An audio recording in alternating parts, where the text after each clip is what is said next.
Keir Starmer and his Labour Party made bold promises before the election, promises that gave hope to many. But since taking power, their actions have painted a different picture, one of hypocrisy and broken commitments. In a heated debate at Westminster Hall, Conservative MP Blake Stevenson took a stand, exposing Keir Starmer's misleading claims and calling for justice for British pensioners, one of the many groups feeling abandoned under this government. What's even more shocking? Not a single Labour MP was present to defend their party's actions or engage in the discussion. No accountability, no explanations, just silence. Watch this clip and see for yourself. Is this the leadership Britain was promised? Thank you, Madam Chair. It's a pleasure to serve under your chairship. And I beg to move that this House has considered government support for pensioners. I do so not just because pensioners represent an enormous portion of our population, over 10 million, but because the way we support pensioners impacts every single person in this country. From the start to the end of our careers, we should all aspire to a comfortable retirement for ourselves and for our loved ones. I know that this government understands that, because before the election they made big pitches to pensioners. The Work and Pensions Secretary said that Labour were, and I quote, determined to once again be the pensioners' party. The Prime Minister said that his Labour Party would, and again I quote, always be on the side of pensioners. If you recall, Labour's manifesto featured the heartbreaking story of Gary, a pensioner who was struggling to heat his house on his pension. I feel immensely for people like Gary, people who have struggled when times were really tough, people who voted with hope for a government that they believed would reduce their energy bills and look after vulnerable pensioners. I will gladly give way.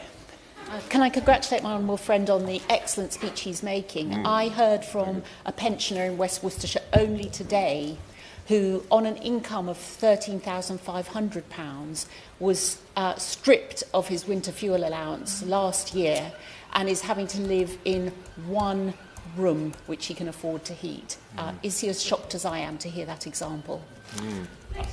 I thank my honourable friend for the intervention. I am absolutely shocked, and I'm going to come on to talk about, to mention a few stories of my own from constituents in my constituency, and they're very similar. And I think we're hearing these stories up and down the country, and I am absolutely shocked. I agree. I will gladly give way. You're speaking very, very well about the challenges that older people are facing, but is it worthy just for the House to note that there's no Labour backbench MPs here to contribute to this debate? We have the Minister and the PPS, the payroll are here, so despite all the rhetoric during the general election campaign about supporting pensioners, they don't seem to be willing to be here to stand up for them in this debate. Where are they? I thank my honourable friend for that intervention, and I had noted the same, and I was going to wait until the end of the debate, see if any snuck in on the off chance to make some... Sending a whip's message out. You never know. Perhaps the whips are calling them now. So perhaps we'll come back to this at the end of the debate and see if any have turned up to defend the current government's record. The simple reality is that hope for more support was misplaced. What has happened instead? Energy bills are up, and support for vulnerable pensioners has been cut. The Prime Minister said in April that Britain's pensioners deserve politicians who will be straight with them, and I agree. And here is the truth. Whatever the failings the previous government had, whatever difficulties it had grappling with the impacts of COVID, the invasion of Ukraine, and indeed its own missteps at times, they always tried to support pensioners. As recently as March last year, the Pensions Minister actually admitted on social media that pensioners are an average of £1,000 better off as a result of policies since 2010. Perhaps the Minister may want to reflect on that in the summing up.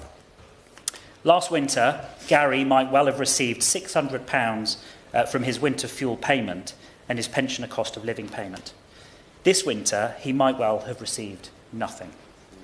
Like an estimated 9.2 million pensioners losing their winter fuel payment this winter, Gary may have found himself without that vital support he received last winter to make that choice between heating and eating a little less difficult. Will the honourable gentleman I'll gladly give way. Thank you, Madam Chair. I'm really grateful to my honourable friend for giving way, and he's making some really important points here, particularly around and using some examples of pensioners who find themselves trapped in this situation. Does he think, at the crux of this, it's about unfairness, but also it's the speed with which this policy decision, this political choice was made? Because even as recently as the 27th of April 2024, Sir Keir Starmer, the Prime Minister, was saying Britain's pensioners deserve better. They deserve certainty, and for politicians to be straight with them so they can live their lives. This is not an example of fairness, it's not an example of certainty, and it's certainly not an example of being straight with pensioners. Labour government the worst in UK history? Many believe their failures speak for themselves. Broken promises, hypocrisy, and a lack of accountability. Britain deserves better. What do you think? Like this video if you agree, and let us know your thoughts in the comments. Your voice matters.